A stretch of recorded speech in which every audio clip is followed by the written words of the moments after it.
About ekonomi. Pengertian ekonomi berasal dari bahasa Yunani, yaitu oikonomia yang berarti manajemen rumah tangga. Di sini oikonomia berasal dari kata oikos yang berarti keluarga atau rumah tangga, sedangkan nomos berarti peraturan atau hukum.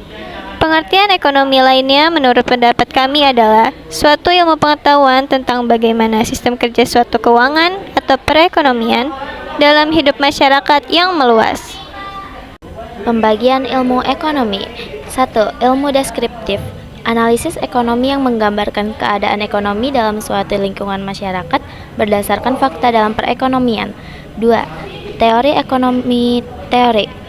Menjelaskan dan merumuskan pengertian, menjelaskan hubungan sebab, akibat, serta menjelaskan cara kerja sistem perekonomian dalam kehidupan masyarakat dengan benar. 3. Ekonomi, terapan ilmu ekonomi. Menganalisis teori ekonomi untuk merumuskan suatu kebajikan dan pedoman standar yang tepat dalam mengatasi permasalahan ekonomi tertentu. Masalah ilmu ekonomi. A. Ekonomi tradisional. Ekonomi tradisional atau klasik. Pokok masalah ekonomi klasik ada 3, yaitu produksi, konsumsi, dan distribusi. Produksi menyangkut masalah usaha atau kegiatan mencipta atau menambah kegunaan suatu benda. Konsumsi menyangkut kegiatan menghabiskan atau mengurangi kegunaan suatu benda. Distribusi menyangkut kegiatan menyalurkan barang dari produsen kepada konsumen. B. Ekonomi modern. 1. What, apa dan berapa. Pertanyaan apa dan berapa aspek pemenuhan kebutuhan, seperti komoditas apa yang harus diproduksi dan berapa banyak komoditas tersebut diproduksi. Masalah pokoknya adalah jenis dan jumlah produksi yang harus dihasilkan. Misalnya, barang apa yang harus diproduksi, apakah akan memproduksi makanan, obat-obatan, buku, dan seterusnya. Tidak mungkin untuk memproduksi semua jenis benda pemuas kebutuhan sesuai jumlah yang diinginkan masyarakat. 2. How, bagaimana. Hal ini berkaitan dengan bagaimana komoditas tersebut diproduksi. Dalam hal ini harus dipertimbangkan pelaku, faktor-faktor produksi, dan teknik apa yang digunakan. Misalnya, harus mempertimbangkan metode atau teknologi apa yang harus digunakan untuk memproduksi suatu barang. 3. For whom, untuk siapa. Pertanyaan selanjutnya yang menjadi pertimbangan adalah untuk siapa suatu produk dihasilkan. Dalam hal ini, masalah pendistribusian menjadi aspek penting yang harus ditata sedemikian rupa agar produk yang dihasilkan benar-benar tersalurkan dengan tepat dan dapat memenuhi kebutuhan target. C. Inti masalah ekonomi, yaitu kebutuhan yang dipengaruhi oleh lingkungan, agama, dan adat istiadat. Jenis kebutuhan, yaitu yang pertama, berdasarkan intensitasnya, yakni primer, sekunder, dan tersier. Kedua, berdasarkan subjeknya, yaitu kebutuhan individu dan kebutuhan umum. Yang ketiga, berdasarkan waktunya, yaitu kebutuhan sekarang dan kebutuhan masa yang akan datang. Yang keempat, berdasarkan sifatnya, yaitu kebutuhan jasmani dan rohani. Lalu ada alat pemuas kebutuhan. Macam-macamnya ialah pertama dari segi cara memperolehnya, yaitu barang ekonomi, barang bebas, dan barang ilit. Yang kedua, dari segi cara penggunaannya, yaitu barang konsumsi dan barang produksi. Yang ketiga, dari segi hubungannya dengan barang lain, yaitu barang substitusi dan barang komplementer. Dan yang terakhir, dari segi proses pembuatannya, yaitu barang mentah, barang setengah jadi, dan barang jadi. Perbedaan keinginan dan kebutuhan. Perbedaan keinginan dan kebutuhan adalah hal yang wajib dipenuhi dalam kehidupan manusia, sehingga tidak mendatangkan kesedihan. Sementara keinginan adalah sesuatu hal yang tidak ingin kita miliki, tetapi apabila tidak berhasil mendapatkannya, maka tidak akan berpengaruh besar pada kelangsungan hidup. Jenis-jenis kebutuhan, jenis serta contoh kebutuhan berdasarkan intensitasnya, sebagai barang atau jasa yang dianggap paling penting untuk keberlangsungan makhluk hidup, sementara yang lain hanya sebagai pelengkap kenyamanan hidup atau peningkatan status sosial. 1. Kebutuhan primer. Kebutuhan primer adalah jenis kebutuhan yang harus dipenuhi agar manusia dapat mempertahankan kehidupannya. Kebutuhan jenis ini disebut juga dengan kebutuhan alamiah. Contoh kebutuhan primer adalah sandang, pangan, dan papan. Kedua, kebutuhan sekunder. Kebutuhan sekunder adalah kebutuhan lain yang sifatnya melengkapi dan meningkatkan kenyamanan. Kebutuhan ini dipenuhi setelah kebutuhan primer terlengkapi. Beberapa contoh kebutuhan sekunder adalah kulkas AC, kipas angin, dan sebagainya. Ketiga, kebutuhan tersier. Kebutuhan tersier pada umumnya dipenuhi karena seseorang belum merasa cukup dengan kebutuhan primer dan sekunder. Barang-barang yang bertipe tersier dapat meningkatkan status sosial seseorang. Beberapa contohnya adalah perhiasan, emas, kapal pesiar, mobil, dan sebagainya. Jenis serta contoh kebutuhan berdasarkan sifatnya. Kebutuhan berdasarkan sifat dibagi menurut sasaran alat pemuas kebutuhan yang digunakan. Jenis ini kebutuhan dibagi menjadi dua, yaitu kebutuhan jasmani yang berhubungan dengan fisik, misalnya pakaian, makanan, dan minuman. Kebutuhan rohani. Kebutuhan rohani bersifat kejiwaan. Contohnya, agar tidak jenuh dengan rutinitas, kita harus mendengarkan musik dan menonton tayangan favorit. Jenis kebutuhan berdasarkan subjek yang dibutuhkan. Menurut subjek yang membutuhkannya, kebutuhan manusia dibagi menjadi individu dan umum. 1. Kebutuhan individual. Kebutuhan ini merujuk pada kebutuhan setiap orang yang berbeda-beda. Misalnya, seniman membutuhkan alat tulis dan atlet yang membutuhkan alat olahraga. 2. Kebutuhan umum. Kebutuhan ini kaitannya dengan barang dan jasa yang digunakan banyak orang. Misalnya, jembatan penyeberangan, trotoar, dan lainnya. Jenis kebutuhan dan berdasarkan waktunya. Menurut waktu, pemenuhannya kebutuhan dibagi menjadi kebutuhan sekarang dan yang akan datang. Kebutuhan sekarang adalah kebutuhan yang sifatnya mendesak dan harus segera dipenuhi. Contohnya, seseorang haus, perlu segera minum. Yang kedua, kebutuhan yang akan datang.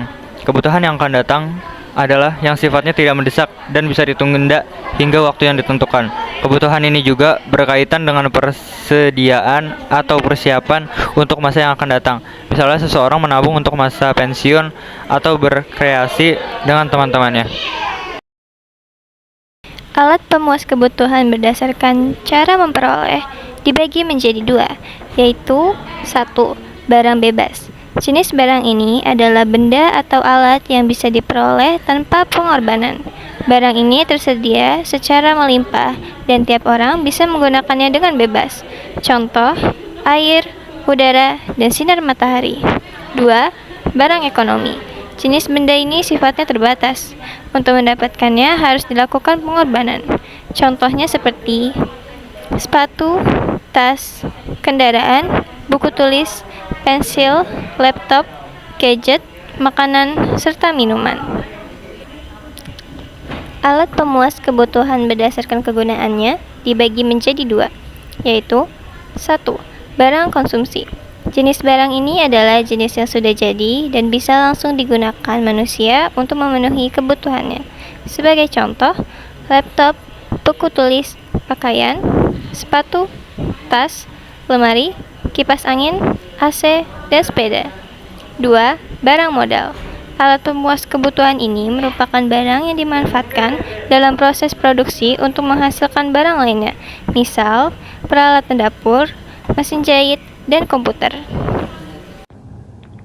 Alat pemuas kebutuhan berdasarkan proses produksi dibagi menjadi 3, yaitu 1. Barang mentah. Jenis ini adalah bahan dasar yang diperlukan untuk membuat alat pemuas kebutuhan. Contohnya, tepung sebagai bahan baku pembuatan roti dan biji gandum sebagai bahan dasar tepung gandum. 2. Barang setengah jadi.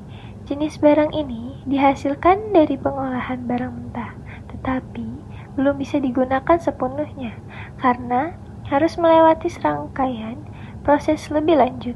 Contohnya, kapas, benang, dan kain. 3. Barang jadi. Barang ini dihasilkan dari proses produksi, mulai dari pengolahan bahan baku dan barang setengah jadi, hingga menjadi bahan akhir yang siap dipakai oleh konsumen. Alat pemuas kebutuhan berdasarkan hubungannya dengan barang lain. 1. Barang komplementer. Jenis barang ini bisa berfungsi jika pemakaiannya dilakukan bersamaan barang lainnya atau barang pelengkap.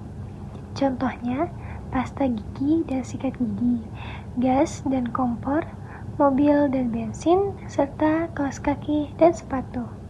2. Barang substitusi.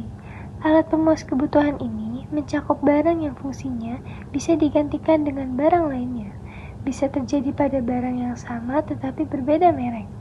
Misalnya, Minyak goreng A bisa diganti dengan minyak goreng merek B. Beras bisa diganti singkong, dan sepatu bisa digantikan sandal. Pengertian nilai guna. Nilai guna barang adalah nilai atau manfaat yang diperoleh seseorang dari menggunakan suatu barang atau jasa. Nilai atau manfaat yang dirasakan ini bisa saja terlihat bentuknya, bisa pula tidak terlihat. Dalam kegiatan ekonomi, produsen akan menambah nilai guna barang pada bahan saat proses produksi, sedangkan konsumen akan menghabiskan nilai guna barang dengan konsumsi. Nilai guna pelayanan, service utility. Ada benda-benda yang hanya akan berguna jika dibarengi dengan jasa pelayanan.